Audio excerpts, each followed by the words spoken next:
Olá, que estamos de volta com o programa Mediunidade hoje.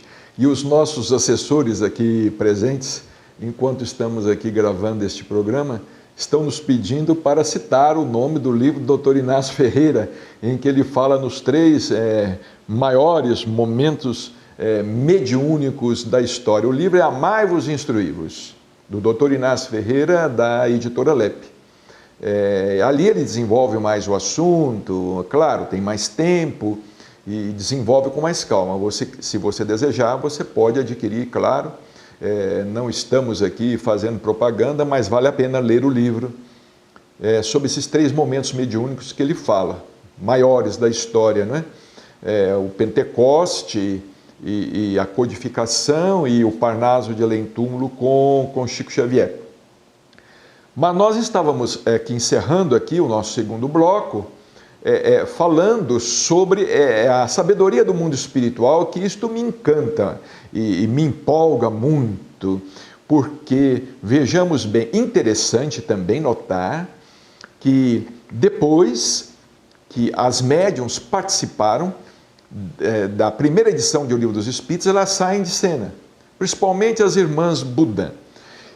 E nós gostaríamos de citar aqui, antes de avançar, nós gostaríamos de citar aqui os princípios básicos da doutrina espírita, do decálogo espírita.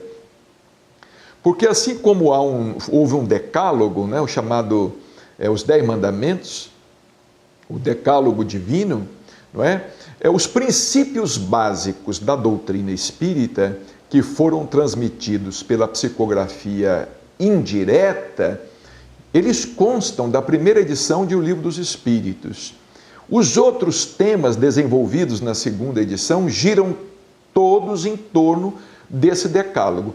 E nós vamos citar aqui o decálogo, que muita gente deve querer saber, tem curiosidade. Qual que é os 10 fundamentos da doutrina espírita?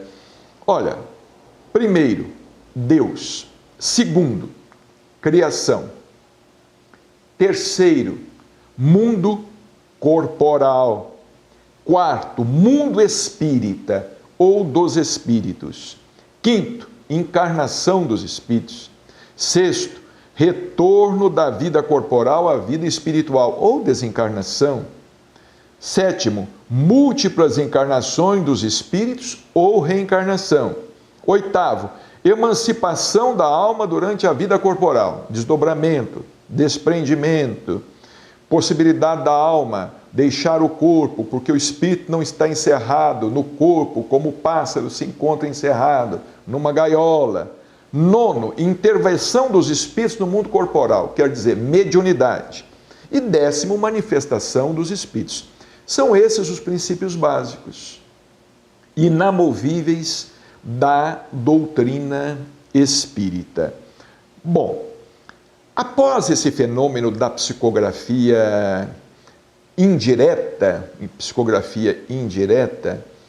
começou então o fenômeno da psicografia direta, ou da psicografia propriamente dita, que é o fenômeno psicográfico que nós conhecemos na atualidade, da qual o expoente máximo, sem dúvida, foi Chico Xavier, não é? O exemplo máximo da mediunidade de psicografia. E falávamos aí anteriormente que a mediunidade evoluiu, com o próprio Chico evoluiu, porque ele psicografava a lápis, depois ele passou a psicografar a caneta. E hoje, se ele estivesse aí, estaria no computador. Eu me recordo que um dia na reunião, aqui mesmo em Uberaba, no Grupo Espírita da Prece, nós estávamos lá e quem também ia lá psicografar era o poeta Euríclides Formiga. O Formiga ia lá. Ele publicou alguns livros de parceria com Chico. O Formiga hoje em Espírito se comunica por nosso intermédio. É interessante, o Formiga psicografava a caneta, Bic, né? Essa caneta esferográfica. Ele não psicografava a lápis. E o Chico viu o Formiga psicografar a caneta. E psicografar a lápis dava muito trabalho, né? Porque tinha que estar apontando o lápis, quebrava a ponta do lápis. E olha, às vezes numa sessão tinha que vir dúzias e dúzias de lápis. Alguém ficava por conta só de apontar os lápis e ir substituindo os lápis. Sendo que, isto é impressionante, através de Chico Xavier, o espírito que escrevia, ele gastava o lápis todinho. O grafite, eu me recordo até hoje, o Chico ia psicografando, comia o grafite daquele lado, girava o lápis, comia o grafite do outro lado, quando não restava mais grafite, depunha o lápis na mesa e pegava o outro lápis apontado. E tinha que vir lápis e mais lápis. E o Chico um dia viu o Formiga psicografando a caneta.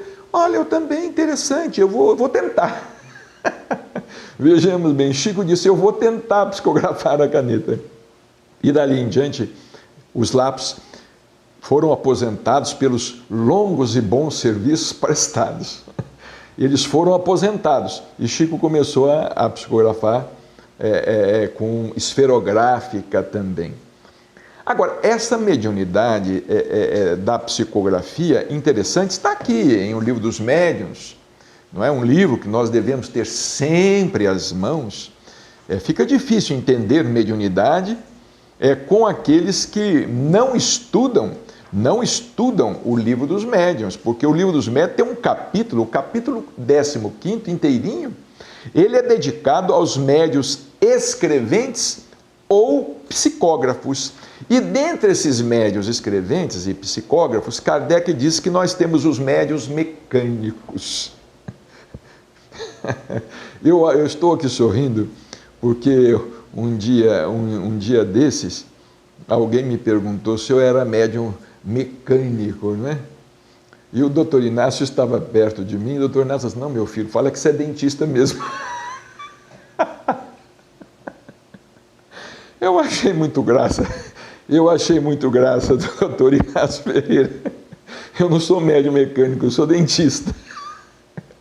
Mas o médium mecânico é o chamado médium inconsciente, não é? É aquele que escreve valendo-se, atuando sobre o inconsciente do médium.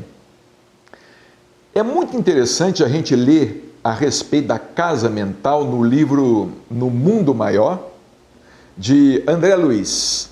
Lá quando ele fala que nós moramos num palácio de 3 andares. No primeiro andar nós temos o inconsciente, que é o porão da individualidade. No segundo andar nós temos o consciente, que é o momento presente.